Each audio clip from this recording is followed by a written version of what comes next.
Good afternoon. Well, it's afternoon when I'm making this video. I don't know when you will be watching the video. I love YouTube because some people can't sleep and they watch videos in the middle of the night, and that's great. I use YouTube a lot to look for ideas on how to make cards, how to make little 3D gift items.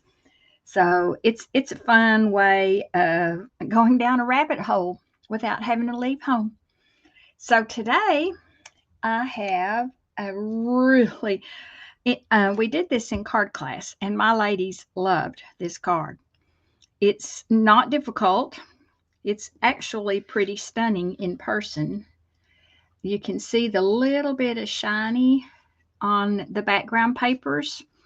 I used the most beautiful paper called Season of Green and Gold Specialty Designer Series paper. It has coordinating vellum, so we used some vellum. And to me, it's the traditional colors of green, red, and gold. So I've used cherry cobbler to bring in the red colors. And these super cute cherry cobbler and pearl adhesive back jewels. This sheet is half used. I'm having trouble with glare today. This is Mary Lou Foster, by the way, and I live in Sulphur Springs, Texas, and I'm an independent Stampin' Up! Demonstrator. And I got so excited because I haven't done a video in a while and got ahead of myself. I'm looking to see. Um, it looks hard, but it's not hard. So I thought, oh, I bet that you guys would enjoy seeing how this card is made. Like I said, it's using the season of green and gold. And once again, I forgot to look, but I'm pretty sure this is an online product. I will post the link of supplies that I used. So if you would like to shop, all you'll have to do is click on the link and it'll take you directly to my online store. Or you can just shop with me at maryloufoster.stampingup.net because I'm an independent Stampin' Up! Demonstrator. That means I don't work for the company. This is my own little small business, and I just love it. This is probably going to be one of my Christmas cards. So, like I said, it used the season of green and gold suite of products, and there are a lot of them. I'm going to look in the catalog to make sure. It might be. Excuse me while I stick it up under your nose. No. See? No. It's online. Remember now, Stampin' Up! Has printed catalogs and online exclusives that are not pictured in catalogs. So if you want to shop and see everything that's available, you need to go online. And some people have difficulty with that. It's really very simple to just go to stampingup.com. And if you're looking for a particular demonstrator, there's a search option to do that. But if you type in my name, maryloufoster.stampingup.net, you'll be right in my online store. Our card base is very vanilla. And on the inside, we're going to use a sheet of the paper. One side is the beautiful, has the metallic gold, shiny, and then the back is a just a nice coordinating print. All right, come on. Just use your finger to advance it a little bit. The thing about our tape runner, it does not take a lot of pressure. You know, with older tape runners, to get it to work, sometimes you had to press really hard to get it engaged or whatever. But on ours, it doesn't like that when you do that. You don't get a good a response from it. Sometimes you get a little frustrated and you just press harder and harder and harder. Yeah, that's not a good thing. And I use the Deco rectangle dies to die cut a panel for the inside. I'm going to use cherry cobbler. I'm going to go ahead and stamp my inside sentiment and get that out of the way. And I'm going to do it up a little bit so I have room to write whatever note that I want to write to my recipient. I usually try to personalize my Christmas cards by commenting something pertinent. I don't write a letter or anything, but I might say, hope you all are doing well. Just whatever. Kind of make it. Alrighty. And I'm going to go ahead and put the designer series paper on the front. Look at how pretty and shiny that is. You can definitely see that. And then this side is the mossy meadow, kind of old olive. Granny apple green, believe it or not, will coordinate with it. I tend to be a little bit more traditional. Poppy Parade has been a nice Christmas color.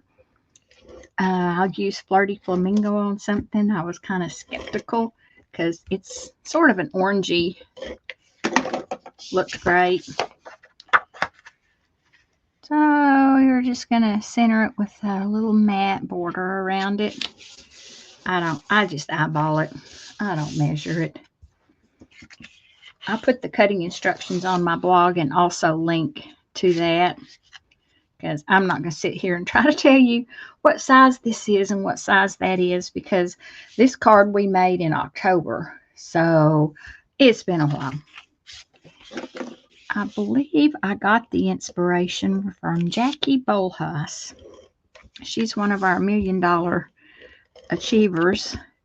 Some of these ladies have been in it for a long time, and they have sold millions of dollars. Like, I am part of Patty Bennett's downline.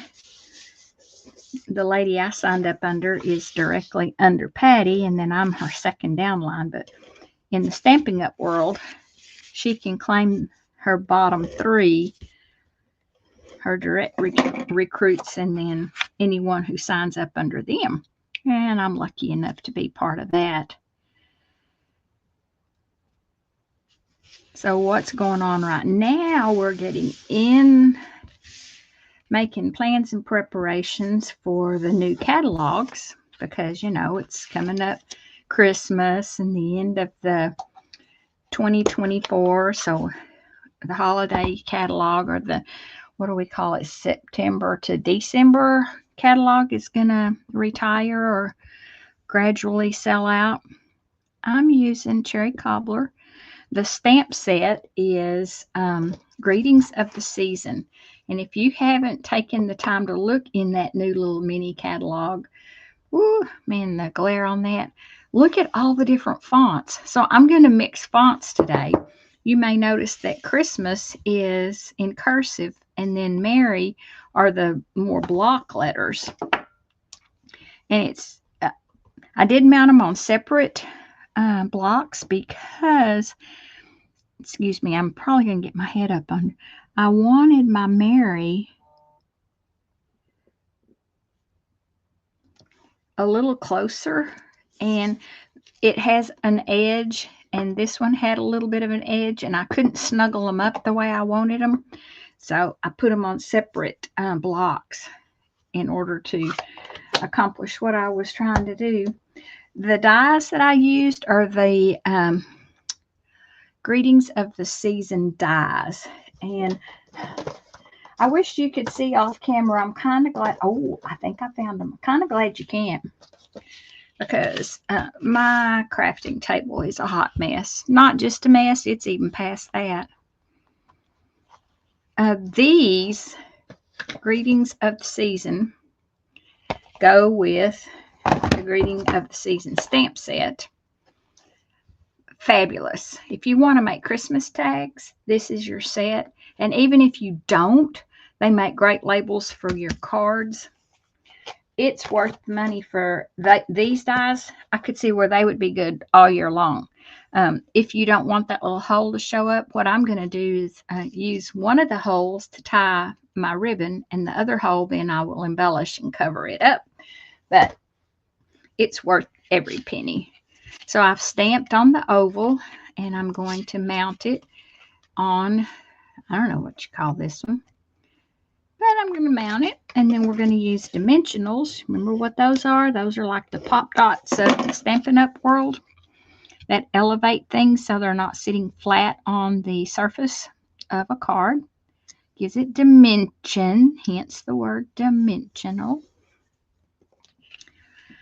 Okay, I have already die cut, and I have on a little magnet. So for my class, if I handed them the set of dies and said, good luck, pick out the die you need, you can see that they would become overwhelmed very quickly. This Golden Greenery has, how many dies? 13 dies in it. And I only wanted 2. So I bought some of these small magnets from Stampin' Storage, and I can provide just the dies they need. And look at the leaves. They're heart-shaped. Have you ever noticed that? I need to do it. Look at that. They're heart-shaped. It's kind of cool. First time I die cut it, and I went, oh, look at that. All right. So let's take a minute here and kind of lay out, figure out how we want this to look, because you can put it however you want to. I have gone ahead and die cut, as you can see, because I didn't want to take that time during my video and shake the camera and rattle and roll. So I'm going to show you my little trick once I get this. This one, the edge was cut off, but I think I'm going to turn it that way, and it's going to hide up underneath here, so you're never going to know. Let's do it down that direction. I think I'm going to go ahead and put some adhesive on it and stick it down. But I'm going to put my adhesive on the back of this one, because remember, I'm going to use dimensionals. And the cool thing about it, vellum is very forgiving to work with. See how that wasn't where I really wanted it?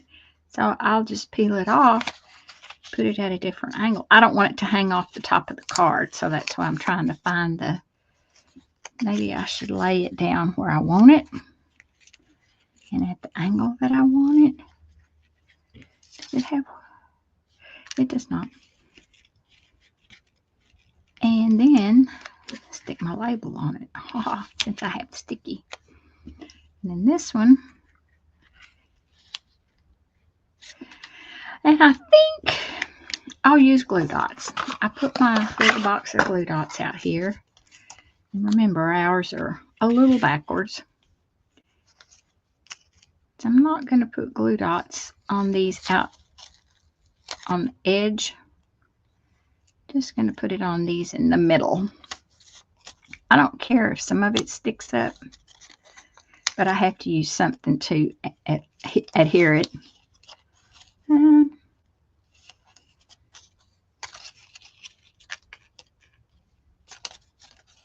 So there really aren't any promotionals going on right now. We did our seasonal sale last week, so that's kind of our Black Friday deal. But it's Stampin' Up! So they may come out next week and say, oh yeah, free shipping today only, because, you know, they do these things sometimes. You don't get to plan ahead much. Alrighty, that stuck to my finger. And I'm just going to lay it down. That's a good spot. Let's get our dimensionals. I have a sheet of those right here. I go through these like water. I'll be sure and put the number in my list of supplies. I maybe need one more. And notice I'm kind of trying to hide them behind, because this is patterned. I should have told you what that was. It's yet another sheet of vellum. I'm probably not going to be able to find it. This one. I hope the shiny doesn't bother you too much. Okay. So I used on mine, because it was a while back when I made my sample card, it's retired. I just looked it up to see because I had to substitute for my class. I always try to make sure that the products that I use are current and available because, you know, Murphy's Law, you use something they really, really like and it's no longer available, they're not real happy with you. So I put it through the hole in that tag, and I'm going to tie one of my famous bows. I usually get to tie bows for everybody, and that's fine. We all have our things that we do well. Look at that. It did exactly what I wanted it to do. Huh? What are the chances of that?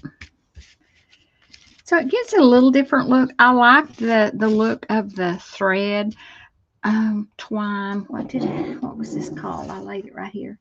It was called trim. And then this is more of a ribbon. But you do what you have to do. All right, I'm going to use my Picket tool. Get me a cluster of pearls. And, oh, look, there's already some right there. And if I can, when you do these and you're using this tool, be sure you scoop underneath whatever it is you're trying to take off, because sometimes you leave behind the sticky. Okay, we've got 3 hanging out right here, and I can put those, oops, that on top, and let's put one red one right here. Yeah, to kind of draw attention to our, and y'all, that's all there is to this, you know, cutting your paper and all. I do most of the work, not all of it. They have to do their stamping, and sometimes, like, I made them do their die cutting because it's fun to take that piece of paper, put the die on it, run it through the stamp and cut emboss machine, and then see the end result. It's sort of a satisfaction thing. So that was all I had for you today. I appreciate your time, and see you next time. I've got several cards, so I'll see you again. Have a great day. Bye.